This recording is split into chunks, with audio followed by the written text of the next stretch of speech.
How's it going, YouTube? Coming in today with another video, and today, guys, what the bring to you is going to be the meta update before Anaheim.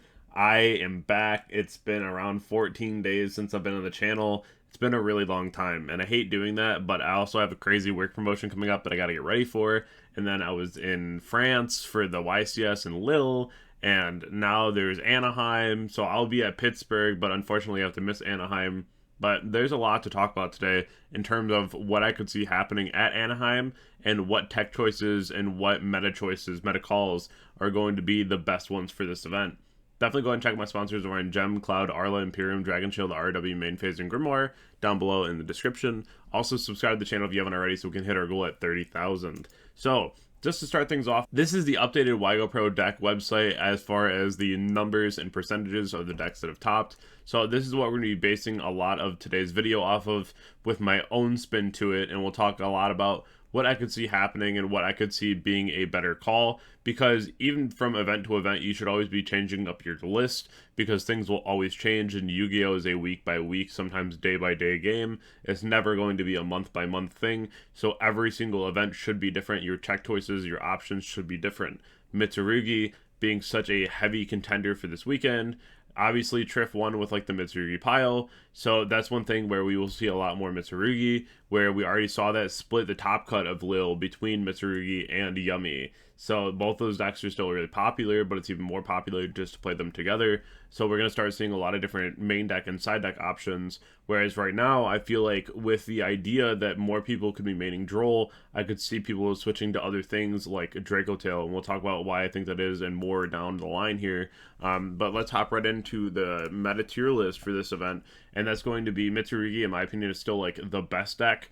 But I do think that Dracotail is going to be the winner, and I'll talk about that here in a little bit. I do think that the assumption going into this event is that Mitsurugi is the absolute powerhouse, playing Super Poly, Xtrav, Impulse. Is just going to be one of the best choices, and it has a really good matchup into things like Yummy, which is already a very popular deck in the room. Then the next two best options are going to be Yummy or Dracotail, which I think both of them are absolutely fine options. But if you're going to be playing Yummy, I recommend playing the Mitsurugi cards with it. And if you're playing pure Yummy, then you have to tackle your deck to beat Mitsurugi. You have to, because otherwise it's going to be a really rough time. And 1.5, I still have the K9 Crystron, which is really good. Maliss is still performing as usual. The Fire King Dirac pile is pretty good. Mitsurugi Orcus is doing pretty well for itself right now. But as far as like tier 2 and below, all these decks are like relatively not that great. I think everything in tier 2 is pretty equal. Like if you want to play Lunalight, Striker, Fiendsmith Punk, if you want to play like Branded, if you want to play Blue Eyes, Ryzeal variant, right? Like even K9 VS, like all these decks are like very equal in terms of like not performing that well and then being like very okay. I think the decks that we see right now in the top like 7, 1.5 and above are just like the best choices for this event. I think they're all going to do really well. We'll talk about that more as we go along with the video. But even decks like Striker right now, where they have a lot of really good utility, I think that it really has to be your day, and the deck itself has to like have a decent setup going first as well, because with 3 Lightning Storm in the format right now, I was just watching Striker get absolutely destroyed all weekend, just because there's so many ways now to just get rid of a ton of back row that is just not ideal. But we'll definitely have to wait and see how Striker performs moving forward. And then looking ahead to at like a breaker slash hand trap tier list, I want to put this together in one just to give you a better idea. So everything in S++ I think should be in your deck list right now if you can run it. So obviously like Shifter is a card that like if you can run it, you should be running it. But overall, I think like Delta is the most important card right now. You need to be siding Delta. Delta stops the Mitsurugi Ritual, and that deck already has an issue with consistency at times. So if you have something like Delta to go ahead and shut down the Ritual spell, that's going to be very beneficial for you.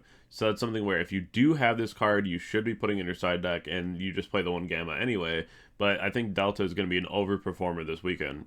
I think a lot of people are going to be maining Droll. Everyone's already going to be maining Ash. If you can play Impulse, you play Impulse. If you can play Super Poly and you have the room for it, play Super Poly. All these cards are S++ for a reason. Like, if you can play them, you should be playing them. They should be in your deck list. Now, as far as like tier 1 breakers, I still have X down here just because X is still by itself a crazy breaker. It's the same thing as Shifter as a hand trap, right? You activate Shifter, you're probably in a really good spot.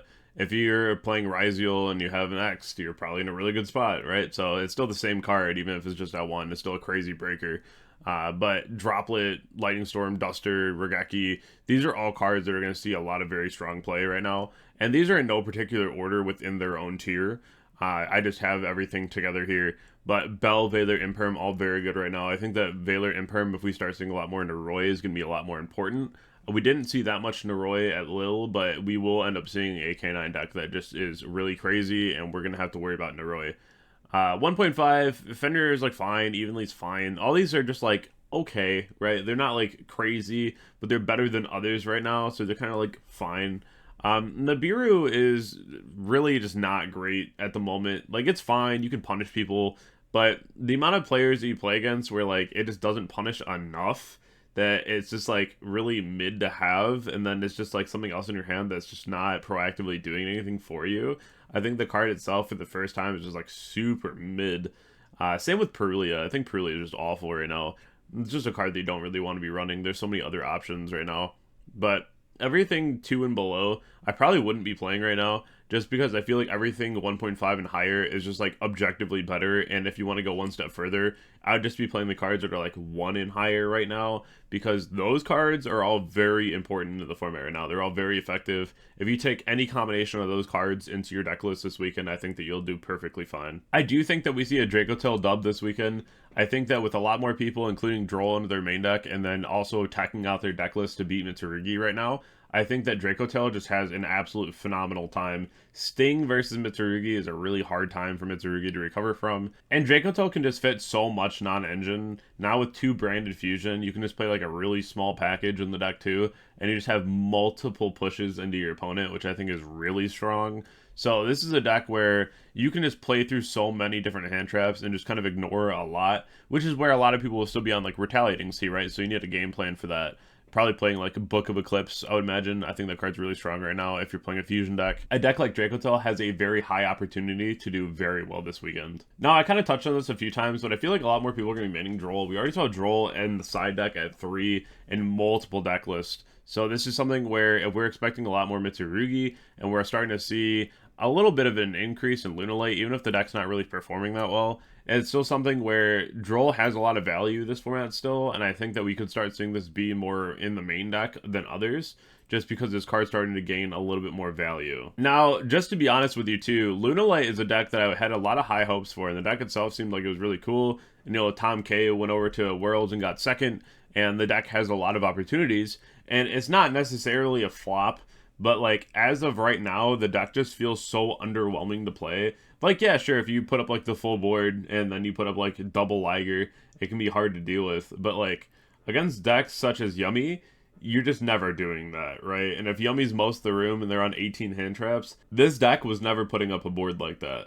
So it's definitely hard for the deck to perform right now, which is unfortunate because, again, the deck itself is very cool, has a lot of very good options. I played Lunalight in the past, and I think the deck is just like something that is pretty stellar. It's fun to play, but at the same time, the deck got so much support, and it still feels like it's not enough.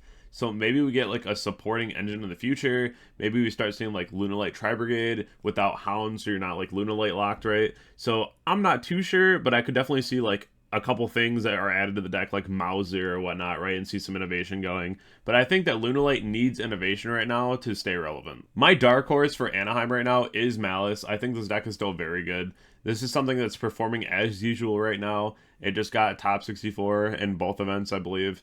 And it was really strong just to see the deck go and do things that was already doing with a little bit more on the extender side, because now the deck just moves into playing like another 10 Bystials like it did in the past, right?